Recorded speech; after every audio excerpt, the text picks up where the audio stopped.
Ayan, tag-ulan na dito sa amin ngayon. Ayun yung ilalim ng tindahan ko, baha na. Ayan, may swimming pool na yung mga duck namin. Asa na kaya yung iba, naglangoy-langoy na yun. Ayun guys, ayan, dyan ako lagi natatambay sa ilalim ng puno ng balimbing. Kaso ngayon, tubigan na. Yun. Yan yung kubo-kubo namin, dyan ako nagtitinda.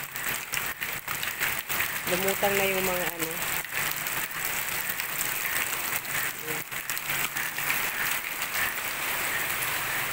Ayun pala yung ibang duck namin.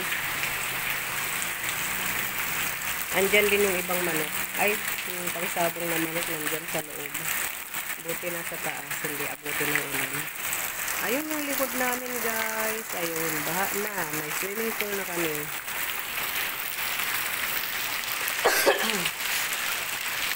Inanod na yung mga ano, bote. Yung mga basura, nagbutangan. Saan kaya pupunta yung mga duck namin? Hindi na, naglangoy-langoy na. Yun guys, hindi pa rin tumitigil yung ulan. Minsan malakas, minsan katulad yan mahina. Pero maya lalakas na naman yan. Ayun yung tanglad ko, ayun na, ano na, nabaha na.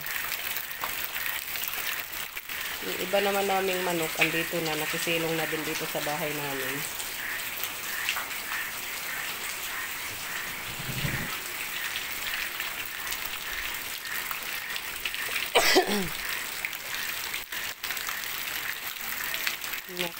Naku, yung itlog doon sa likod, baka naanod na din.